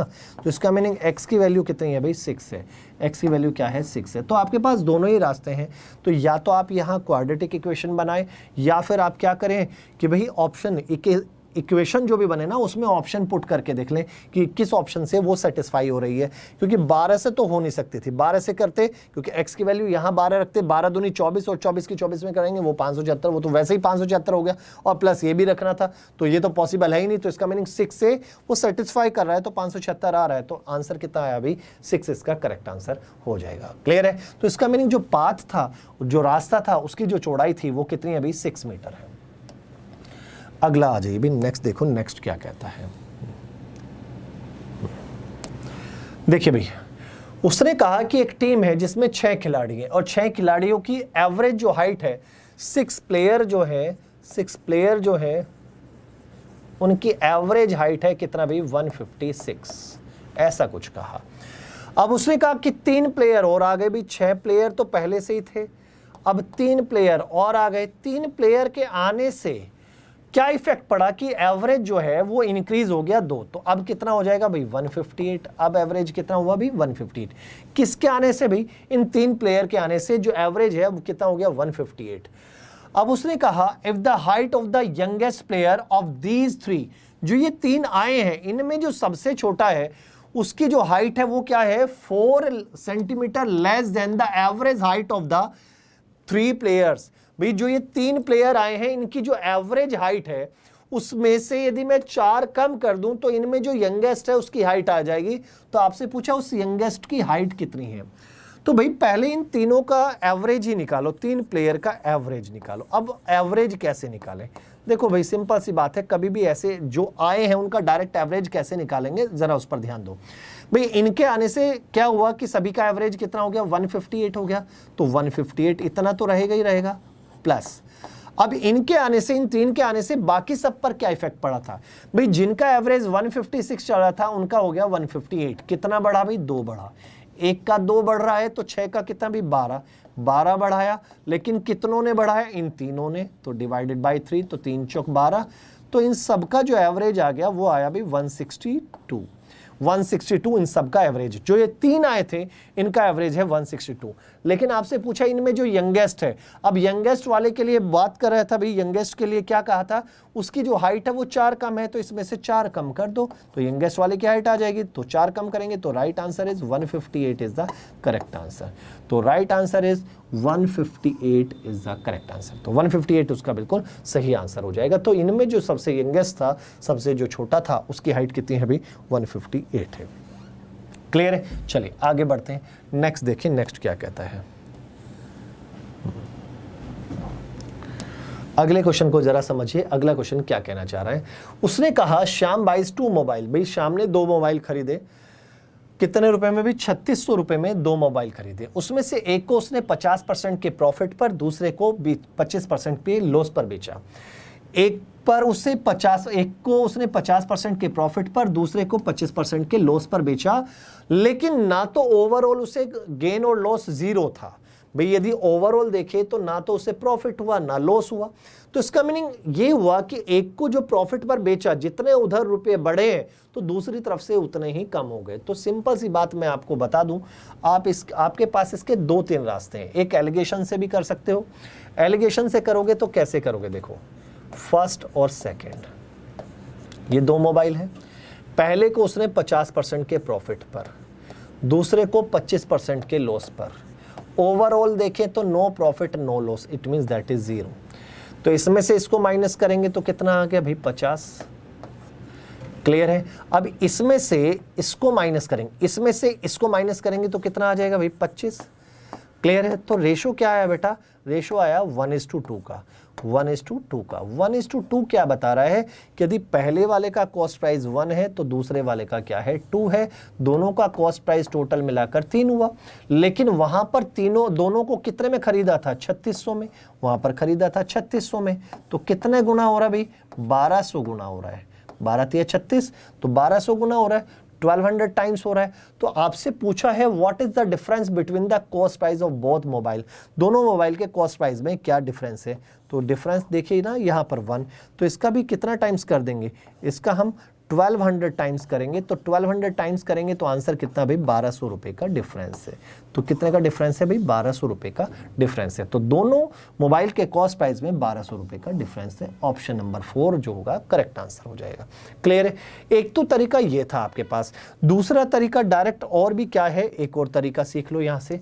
कभी भी ऐसा हो कि भी 2 आर्टिकल हैं, एक को प्रॉफिट पर बेचा एक को लॉस पर बेचा, और ओवरऑल प्रॉफिट लॉस निल हो, ओवरऑल प्रॉफिट लॉस क्या हो निल हो, तो आप डायरेक्ट इस लॉजिक को भी लगा सकते हैं जो अभी मैं बताने जा रहा हूं। कैसे भाई हमने पहले को 50% के प्रॉफिट पर बेचा, तो पहले वाले का 50% वो जो बराबर होगा किसके, दूसरे वाले को 25% के लॉस पर बेचा, ओवरऑल प्रॉफिट लॉस नहीं ले, तो इसका मीनिंग इसने जितने रुपए ऊपर बढ़ाए होंगे उतने ही उसने नीचे कर दिए। इट मींस जितने रुपए इधर बढ़े तो दूसरी तरफ उतने ही कम हो गए, तो ओवरऑल क्या हुआ बैलेंस हो गया ना, नील हो गया। तो कहने का मीनिंग है दूसरे वाले का सेकंड का हमारा 25%, ठीक है ना। तो पहले का 50% दूसरे का 25% बराबर होगा। तो फर्स्ट अपॉन में क्या कर दें भाई सेकंड, तो फर्स्ट अपॉन में सेकंड यदि हम करेंगे तो कितना आ जाएगा 25 अपॉन में कितना भाई 50, दैट इज कितना भाई 1/2। तो रेशो आ गया ना वही 1/2 का आ गया, और रेशो आ गया तो वही तरीका। फिर तो दोनों का सम यहाँ पर आ रहा है 3, और क्वेश्चन में कितना भाई 3600, तो 1200 गुना हो रहा है भी। और आपसे पूछा इनका डिफरेंस, तो डिफरेंस 1 का है, तो 1 किसके बराबर हो गया भाई 1200। तो correct answer is 1200 is the correct answer. तो भाई ऐसे भी आप कर सकते हैं। क्लियर है। तो दोनों ही तरीके अच्छे हैं, तो जो आपको अच्छा लगे।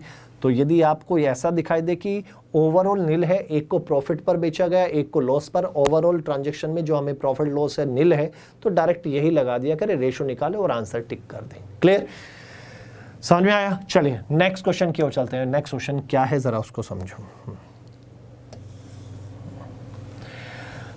नेक्स्ट क्वेश्चन में लिखा क्या है, एक स्फेयर है, एक गोला है जिसकी रेडियस है भाई 6 सेंटीमीटर की। उसको किसके अंदर डाल दिया भाई पानी के अंदर, और पानी किस में है भी एक सिलेंड्रिकल शेप में है, सिलेंडर में, जिसकी रेडियस कितनी है भी 12। देखो कहने का मीनिंग ये है कि ये हमारा सिलेंड्रिकल शेप का है, ठीक है ना। इसके अंदर मान लेते हैं पानी यहां तक भरा है, यहां तक पानी भरा था। क्लियर है। जैसे ही, और इसकी रेडियस हमें पता है कितनी दी है भी, उसने दी है भी 12 सेंटीमीटर इसकी रेडियस है। अब जैसे ही हमने इसके अंदर एक स्फेयर डाला, ये रहा। स्फेयर के डालने से अब क्या हुआ, पानी का लेवल बढ़ा, और पानी का लेवल बढ़ा, और ये पानी अब हमारा कहां तक पहुंच गया भाई, इसको इमर्ज कर रहा है, बिल्कुल इसको छूता हुआ ऐसे। क्लियर है। तो आपसे पूछा है भाई इसकी हाइट पूछे, इट मींस जो पानी का लेवल बढ़ा है वो पानी का लेवल कितना बढ़ा है, एक तरीके से ये पूछा गया हाइट कितनी बढ़ी है पानी के लेवल की। अब आपको याद रखना है कि ये जो स्फेयर डालने से जो पानी का लेवल बढ़ा, तो इसका मीनिंग जितना पानी इस पार्ट में आएगा, ध्यान दो अभी जिसको मैं ब्लैक से कर रहा हूं, जितना पानी इस पार्ट में आएगा, सिलेंडर के इतने पार्ट में जितना पानी आएगा उतना ही इस स्फीयर का क्या होगा, वॉल्यूम होगा। इस स्फीयर का वॉल्यूम और इस पार्ट में जो पानी आएगा उसका वॉल्यूम क्या होगा, बराबर होगा, क्योंकि स्फीयर उतना ही पानी ऊपर उठाएगा जितना कि उसका वॉल्यूम है। अब देखो स्फीयर का वॉल्यूम क्या होता है, 4/3 पाई आर क्यूब। आर कितना है बेटा, यहां पर इसकी स्फीयर की रेडियस है कितना, 6 का क्यूब, 6 × 6 × 6 इक्वल टू, अब ये कितना पानी उठाएगा, जो कि जितना कि पानी का वॉल्यूम, अब पानी किसके अंदर था, सिलेंडर, सिलेंडर का वॉल्यूम क्या होता है पाई r²h। आर कितना है बेटा इसका, आर है सिलेंडर का 12 × 12 और इंटू एच हमने ये लिया, एच हमने ये माना है।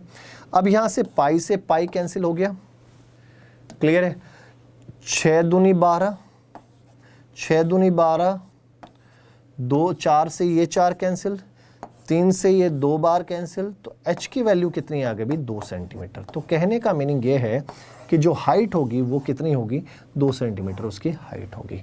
तो इसका मीनिंग जो पानी का स्तर है, वो सिलेंडर में पानी का जो स्तर बढ़ेगा वो कितना बढ़ेगा, 2 सेंटीमीटर उसका लेवल बढ़ जाएगा। कोई बच्चा जिसको डाउट हो यहाँ तक, क्लियर है ना चीजें? चलिए आगे बढ़ते हैं। मेरे सेशन को लाइक और शेयर जरूर करते रहना, चैनल को सब्सक्राइब भी कर दीजिएगा। अगला क्वेश्चन पढ़िए भाई, क्या लिखा है। उसने कहा एलसीएम ऑफ 2 नंबर, 2 नंबर है जिनका एलसीएम है 375, एचसीएफ है 25। अब उसने कहा यदि एक नंबर है 75 तो आपको बताना है ratio between smaller number and the larger number. तो एक बात बताइए, आपने ये फॉर्मूला पढ़ा होगा, first number into second number equal to क्या होता भाई, first number into second number equal to होता है एलसीएम इंटू एचसीएफ। ये तो पढ़ा होगा ना, एलसीएम इंटू एचसीएफ। तो फर्स्ट नंबर क्या है हमारा 75 into second number equal to LCM कितना है 375 इंटू एचसीएफ कितना है 25 है। यहां से यदि हम सेकेंड नंबर निकालें तो कितना आ जाएगा, 375 गुणा 25 बटे कितना भी 75, 75 से 375 कितनी बार भाई, 5 बार, क्लियर है। और 25 पंजे 125, तो 125, तो सेकंड नंबर 125 आ गया। तो आपसे पूछा है कि find the ratio of the smaller number and the larger number. Smaller number हमारा 75 है और लार्जर नंबर है हमारा 125। तो यहां से 25 से 25 थी 75 और 25 से 25 पंजे 125, तो रेशो क्या आ जाएगा, 3:5 का रेशो आएगा। तो right answer is 3:5 is the correct answer. तो 3:5 इसका बिल्कुल सही आंसर हो जाएगा।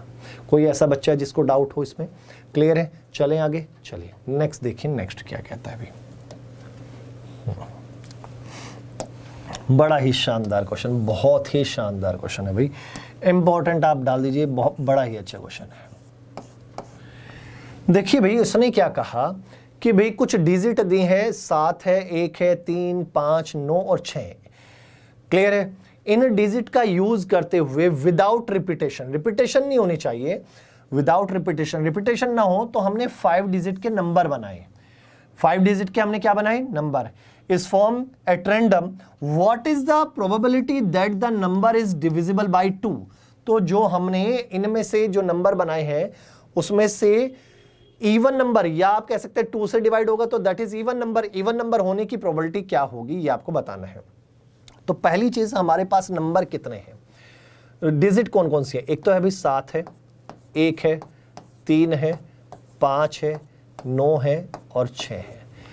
कितने डिजिट का नंबर बनाना है, 5, 1 2 3 4 5। पहले हम निकालेंगे भाई, प्रोबेबिलिटी निकालनी है तो टोटल आउटकम्स निकालना होगा। क्या निकालना होगा, टोटल आउटकम। टोटल आउटकम का मीनिंग है कि कितने नंबर इनसे बनाए जा सकते हैं, 5 डिजिट के कितने नंबर बनाए जा सकते हैं। अब ये बात बताओ भाई, मुझे ये बात बताइए कि ये कितने नंबर हैं। आप कहेंगे सर 6 हैं। जब ये 6 नंबर हैं तो इस वाली पोजीशन के लिए, इस वाली पोजीशन के लिए आपके पास कितने ऑप्शन हैं। आप कहेंगे सर 6 में से कोई भी रख दो, तो इसका मीनिंग 6 ऑप्शन हुए, 6 ऑप्शन हुए।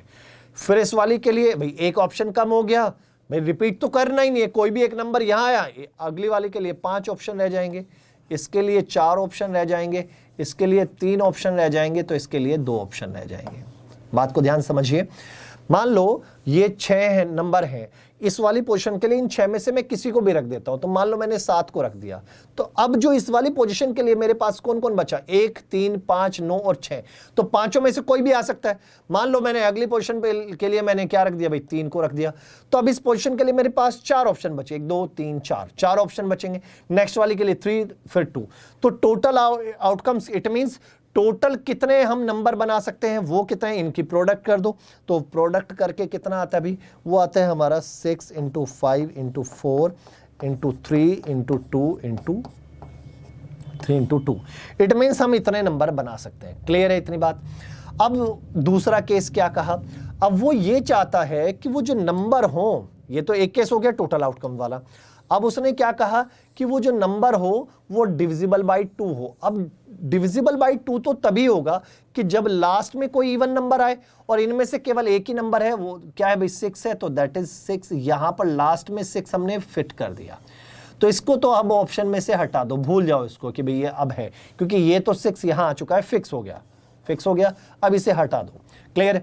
अब इनके बारे में सोचिए, इनके बारे में अब हम वो नंबर बना रहे हैं कि जो 2 से डिविजिबल है। तो 2 से डिविजिबल होने के लिए लास्ट में इवन नंबर चाहिए, इनमें से एक इवन था, या फिर 0 होना चाहिए। 6 ही इवन है तो 6 लास्ट में आ जाएगा, तो इसका मीनिंग पूरा पूरा डिवाइड हो जाएगा। अब यहां पर इनके लिए ऑप्शन ढूंढो भाई। अब यदि आप यहां देखते हैं तो इस वाली पोजीशन के लिए मेरे पास कितने ऑप्शन है भाई, इसे तो हटा दो 6 को, तो 1, 2, 3, 4, 5। तो इस वाली पोजीशन के लिए मेरे पास 5 है। मान लो मैंने यहां पर 1 यूज कर चुका हूं। अब इस वाली पोजीशन के लिए मेरे पास कितने आ जाएंगे, 1, 2, 3, 4, क्योंकि 1 का तो यूज मान लेते हैं यहां पर, तो इसके लिए 4। नेक्स्ट वाली के लिए 3, ये 2। तो इसका मीनिंग यहां से टोटल कितने नंबर बन जाएंगे, 5 × 4 × 3 × 2। और उसकी क्या पूछे भी, प्रोबेबिलिटी टोटल आउटकम, और ऐसे नंबर जिनका जो टोटल आउटकम हमारे ये हो गए, और ऐसे नंबर जो 2 से डिविजिबल है वो ये हो गए। तो यहां से देखो 2 से 2 कैंसिल, 3 से 3 कैंसिल, 4 से 4 कैंसिल, 5 से 5 कैंसिल। तो उसकी प्रोबेबिलिटी जो आ गई वो हमारी क्या आ गई भी, 1/6। तो correct answer is 1/6 is the correct answer. Option number 2 जो होगा वो इसका बिल्कुल सही आंसर हो जाएगा। बहुत ही शानदार क्वेश्चन था, बहुत बढ़िया क्वेश्चन था। देखो वहां पर यदि आपके कंसेप्ट क्लियर है तो इतना कुछ करने के सेकंडों में आप जवाब देंगे, और यदि कंसेप्ट आपके वीक है तो वहां पर भाई आपको टाइम लगने वाला ही है। क्लियर है। चलिए अगला देखिए, नेक्स्ट क्वेश्चन देखिए। नेक्स्ट क्वेश्चन क्या कहता है, उसने ये लिखा है भी ए की जो एफिशिएंसी है वो बी से क्या है, डबल है। ए की एफिशिएंसी बी से दुगनी है, और कितने भाई ए जो है वो बी से 12 दिन कम लेता है, किसी काम को करने के बी से 12 दिन कम लेता है। ए की एफिशिएंसी डबल है और बी से ये 12 दिन कम लेता है। अब उसने कहा ए स्टार्ट वर्क, ए यदि काम की शुरुआत करे, और यदि वो अल्टरनेट डेज पर काम करते रहे, एक दिन ए आए, दूसरे दिन बी, फिर ए, फिर बी, ऐसे काम करते रहे, तो इन how many days will the work be completed. तो काम पूरा होने में कितने दिन लगेंगे ये आपको बताना है। तो भाई एक काम करो, ए और बी 2 व्यक्ति हैं, इनकी एफिशिएंसी का देखो। एफिशिएंसी हो गई भी 2:1। तो डेज का क्या रेशो हो जाएगा, डेज का रेशो हो जाएगा हमारा 1:2 होगा ना, 1:2। डेज का क्या रेशो होगा भी, 1:2। अब यहां पर देखो ए जो है वो बी से कितने दिन कम ले रहा है भी, 1 दिन कम ले रहा है। कितने दिन कम ले रहा है भी, 1।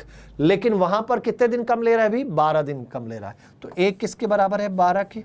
तो यहां पर 1 कितने भी, 12 के, और यहां पर बी ये 24। तो इसका मीनिंग ये हुआ ए किसी काम को 12 दिन में करता है तो बी उसी काम को 24 दिन में करता है। अब टोटल वर्क चाहो कैसे भी निकाल लो भाई, ए का 1 दिन का काम है 2 यूनिट, 12 दिन में करता है, तो टोटल वर्क आ गया भाई हमारा 24। ये यहां से निकालना चाहो तो यहां से कर लीजिए।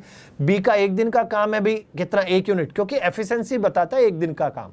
बी का 1 दिन का काम है 1 यूनिट, और ये 24 दिन में कर रहा है, तो 24 ही कम 24, तो टोटल वर्क हमारा क्या आ गया भाई, टोटल वर्क आ गया हमारा 24। टोटल वर्क हमने क्या ले लिया भाई, 24। क्लियर है। अब आपसे कहा गया है यदि वो अल्टरनेट काम करेंगे तो कितने दिन में काम पूरा हो जाएगा। अल्टरनेट काम करेंगे तो काम कितने दिन में पूरा हो जाएगा। तो पहले दिन कौन आ रहा है भाई, ए आ रहा है, फिर बी आ रहा है, फिर ए, फिर बी, फिर ए, फिर बी, ऐसे काम होता जा रहा है। तो पहले दिन जब ए आएगा तो कितने यूनिट काम करेगा, 2, बी आएगा तो 1। तो अभी तक कितने दिन हो चुके हैं, आप कहेंगे सर 2 दिन हो गए, और 2 दिन में कितने यूनिट, 3 यूनिट। तो इसका मीनिंग ये हुआ कि 2 डेज में 3 यूनिट वर्क हमारा हुआ। 2 डेज में 3 यूनिट वर्क हुआ। अब लेकिन हमें तो कितने यूनिट करना है, 24। तो 24 करना है, तो 3 अठे 24, तो इंटू 8, 8 गुना, तो यहाँ पर भी इसका 8 गुना, तो 8 गुना करेंगे तो 8 दूनी 16, तो 16 डेज। तो करेक्ट आंसर इज 16 डेज जो है इसका बिल्कुल सही आंसर हो जाएगा। ये बात बताओ भाई, क्लियर है? क्लियर है?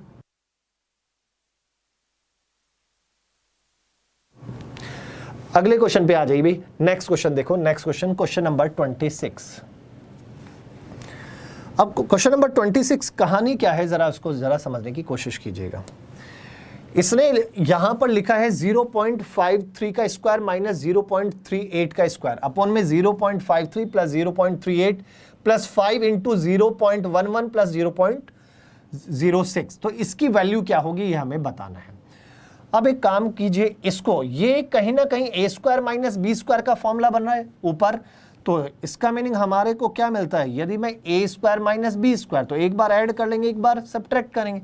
ऐड करेंगे तो कितना आएगा, 0.53 प्लस 0.38, ऐड किया तो ये आया। सब्ट्रैक्ट करेंगे तो 0.53 माइनस 0.38 अपॉन में कितना आ जाएगा, 0.53 प्लस 0.38। क्लियर है?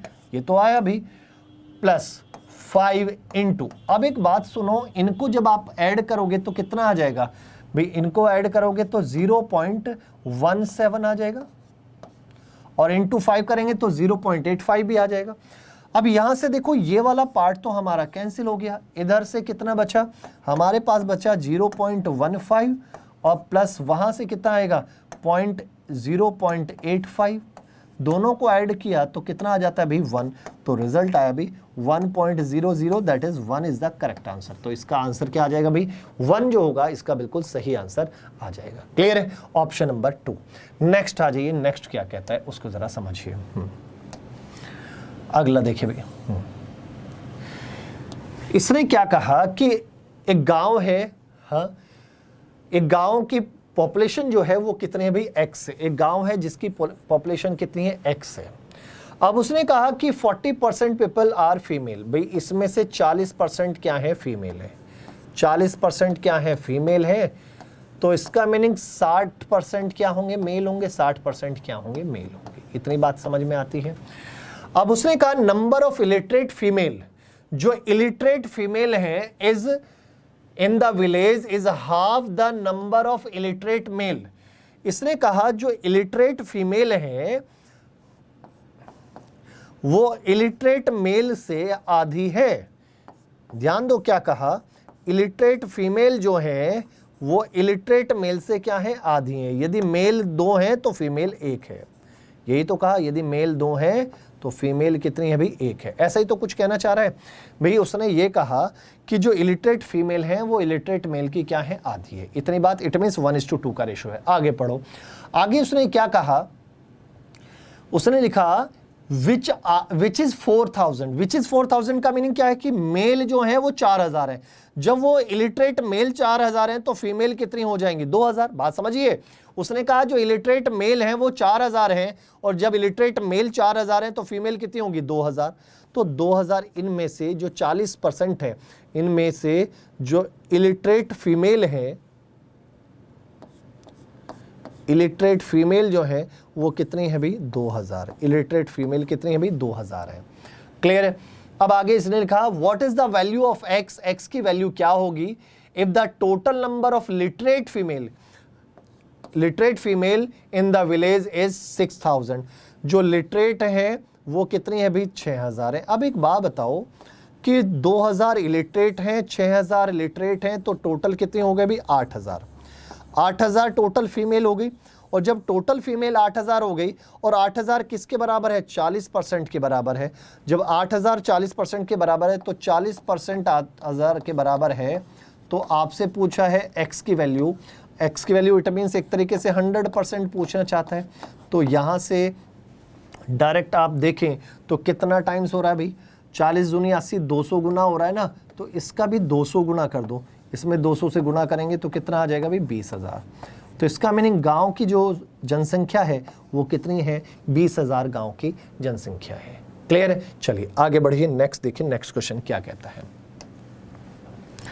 अगला क्वेश्चन देखिए भाई, उसने कहा what was the day on 12 सितंबर 1993, 12 सितंबर 1993 को कौन सा दिन था, यदि 3 जून 1970 को क्या था भाई, वेडनेसडे था। अब यहां से देखिए कैसे हम शुरू करते हैं। 3 जून 1970 को उसने कहा भी वेडनेसडे था। क्या था भी, वेडनेसडे। पूछा क्या है भी, 12 सितंबर 1993 को कौन सा दिन होगा, ये आपसे पूछा है। पहली चीज तो आप लोग ये बताओ, जो ये जून होता है, ये जून जो है, ये देखो ईयर भी अलग अलग है, बड़े ध्यान से इसको सॉल्व करना। जून जो है वो कितने दिन का होता है भाई, जून होता है भाई 30 का, और ये कौन सी तारीख है, 3, तो इसका मीनिंग 27 दिन तो जून के बचे हुए। जुलाई कितने का होता है, 31 का, तो और डेज ही लिखते जाऊं भाई। जून में 27 हो गए, अब जुलाई 31 का होता है, 31 को 7 से भाग दोगे तो 3 दिन जुलाई के हो गए। क्लियर है। अगस्त 31 का, तो 3 दिन उसमें हो गए एक्स्ट्रा वीक बनाने के बाद। जून जुलाई अगस्त, जून जुलाई अगस्त। सितंबर की कौन सी तारीख है, 12 तारीख ये है। इन सबको जोड़ लो भाई, 7 3 10 और 5 15, 1 3 और 2 और 1 3 और 1 4, तो 45 आ गया। 45 45 डेज, तो यहाँ पर 45 डेज, पहले चीज तो ये लिख ली। चलो प्लस यहां से यहां तक कितने साल का अंतर है, आप कहेंगे सर यहां से यहां तक तो 23 साल का अंतर है, 23 साल का अंतर है। अब इन 23 साल में कितने लीप ईयर आए होंगे, जरा वो देखो। 23 साल में कितने लीप ईयर आए होंगे, तो वो यदि हम चेक करें तो 1972 आया होगा, 72 के बाद 76 आया होगा। कौन कौन से भाई, 1972, 19 कितना भाई 76, 1980 आया, 84 आएगा, 88 आएगा, और कितना भाई 92 आएगा। तो कितने लीप ईयर आए जरा देखना, 1 2 3 4 5 6, तो 6 लीप ईयर आए हैं। तो यदि आप इन सबको जोड़ेंगे तो कितना बनता है, यहां से 45 और 6 51, 51 प्लस 23 कितना आ गया भाई, यहां से 74, तो टोटल आया भाई 74, 74। तो इसका मीनिंग 74 को हम 7 से डिवाइड करेंगे, तो कहने का मीनिंग है 4 दिन आगे बढ़ना पड़ेगा, क्योंकि 74 में 10 वीक प्लस 4 डेज बनेगा ना, क्योंकि 7 से आप डिवाइड करोगे तो 10 वीक प्लस 4 डेज बनेगा। तो कहने का मीनिंग ये है कि हमें 4 दिन आगे बढ़ना है, और 4 दिन किस में आगे बढ़ना है, वेडनेसडे में। वेडनेसडे में 4 दिन आगे बढ़ेंगे। वेडनेसडे के बाद थर्सडे, फ्राइडे, सैटरडे, संडे। तो करेक्ट आंसर क्या आ जाएगा भाई, संडे जो होगा वो इसका करेक्ट आंसर आ जाएगा। तो right answer is Sunday is the correct answer. Clear है, संडे जो होगा वो इसका बिल्कुल सही आंसर हो जाएगा। क्या ये बात समझ में आती है। तो कैसे इसको सॉल्व करना है, पहले यहाँ से यहाँ तक के डेज निकालो भाई। आप चाहो तो यहाँ पर 31 करके भी निकाल सकते थे, तब भी यही आंसर आएगा, कोई इसमें दिक्कत वाली बात नहीं है। ठीक है, चलो आगे बढ़ो। अगला देखो, अगला क्वेश्चन क्या कहता है। अगला क्वेश्चन ये कहता है कि भाई एक वेसल है जिसमें मिल्क और वाटर का रेशो क्या है। वेसल में मिल्क और वाटर का रेशो है कितना हमारा, 36:x का है। क्लियर है। अब उसने कहा इसके अंदर x लीटर ही हमने ऐड किया, ऐड भी कितना, x लीटर वाटर ऐड किया। ऐसा करने से रेशो हो जाता है 9:4 का, 9:4 का।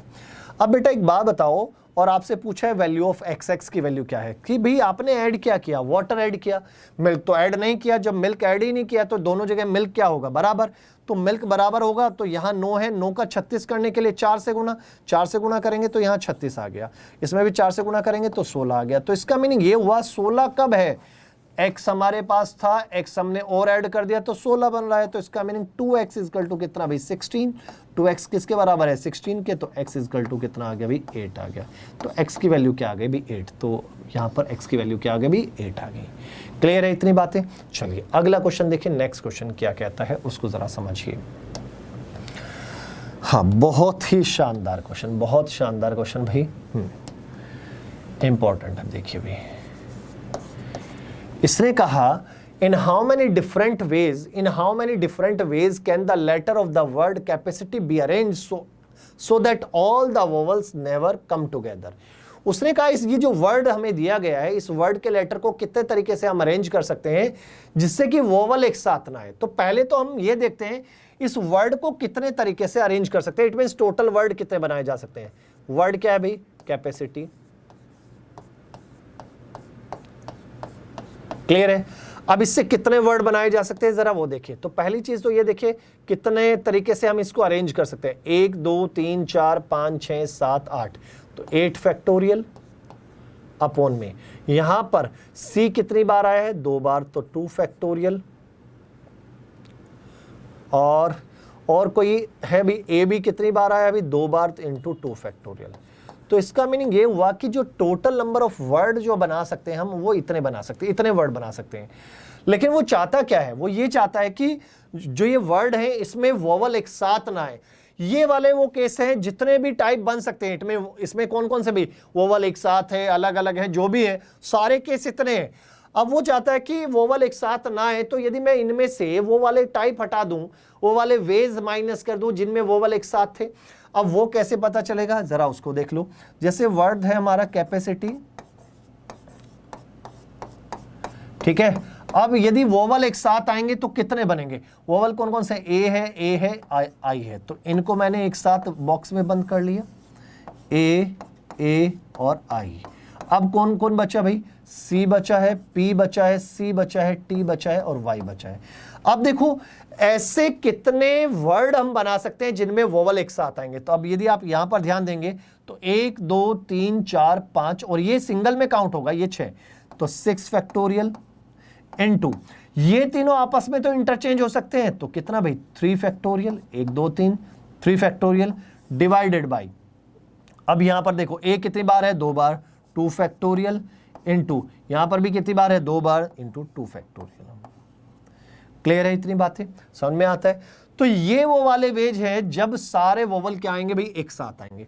अब यदि इनमें से ये वाले टाइप में हटा दूं तो बाकी में बचेगा क्या? बाकी में बचेगा जब वो एक साथ नहीं आएंगे। तो इनको कैसे सॉल्व करें जरा वो देख लेते हैं भाई। इसको मैं क्या लिखूंगा? इसको हम लिखेंगे भाई, ध्यान दो, 8 फैक्टोरियल है तो 8 into 7 into 6 into 5 into 4 into 3 into 2 into 1 upon में कितना भाई? 2 फैक्टोरियल का वैल्यू 2 इंटू 2 माइनस, इसको यदि हम सॉल्व करेंगे तो कितना आएगा भाई? 6 into 5 into 4 into 3 into 2 into 1 into 3 factorial, 3 2 जा 6, 6 इंटू 6 आ गया, और डिवाइडेड बाई कितना भाई? 2 इंटू 2। क्लियर है? इतनी बात समझ में आती है? अब इसको एक छोटा सा कर लें, इनको हम क्या कर लें भाई? छोटा कर लेते हैं। देखो नीचे से 4 कॉमन आ जाएगा, ऊपर से कितना भाई? 6 इंटू 5 इंटू 4 भी, अरे भाई यहाँ पर 4 छूट गया भाई, इंटू 4 भी है, इंटू 4 भी है, ये 4 छूट गया भाई। तो हम दोनों तरफ से क्या कॉमन आ जाएगा? 6 इंटू 5, इट मीन्स 6 फैक्टोरियल यहाँ भी है, 6 फैक्टोरियल यहाँ भी है, तो दोनों तरफ से 6 फैक्टोरियल, और 6 फैक्टोरियल की वैल्यू कितनी होती है? 720। कितनी वैल्यू होती है भाई? 720। तो इसका मीनिंग ये हुआ कि भाई ये वाला पार्ट जो है, ये 6 into 5 into 4 into 3 into 2 into 1, 6 into 5 into 4 into 3 into 2 into 1, ये वाला पार्ट दोनों तरफ से कॉमन ले लिया, ये आ गया, इट मीन 720, तो ये कॉमन आ गया। अब अंदर क्या बचा हमारे पास? अंदर क्या बचा हमारे पास? जो अंदर बचेगा वो हमारे पास बचेगा यहाँ से कितना बचा भाई? 7 8 जा 56 माइनस यहाँ से क्या बचा भाई? 6, दैट इज 50। अब इसको और सॉल्व कर लें तो 4 से इसको डिवाइड करेंगे तो 18 बार 180, तो 180 इंटू कितना भाई? 50, 180 इंटू कितना भाई? 50, तो ये कितना आ जाएगा भाई? 9000। तो करेक्ट आंसर क्या आएगा भाई? 9000। तो 9000 ऐसे वर्ड हम बना सकते हैं जिनमें वोवल एक साथ नहीं आएगा। तो भाई ये था आज का हमारा सेशन जिसमें हमने डिफरेंट टाइप के क्वेश्चंस किए और सारे ही क्वेश्चन क्या थे? इंपॉर्टेंट थे। तो सारे के सारे क्वेश्चन क्या थे भाई? इंपॉर्टेंट क्वेश्चन थे भाई। ये प्रैक्टिस आप साथ साथ करते जाना भाई, धीरे धीरे इन प्रैक्टिस को इसको पूरी तरीके से करते जाना, क्योंकि ये आपको एग्जाम में बहुत ज्यादा हेल्प करने वाले हैं। क्लियर है? तो सेशन को लाइक और शेयर जरूर कर दीजिएगा, चैनल को सब्सक्राइब कर दीजिएगा। अभी के लिए इतना ही। Thank you so much.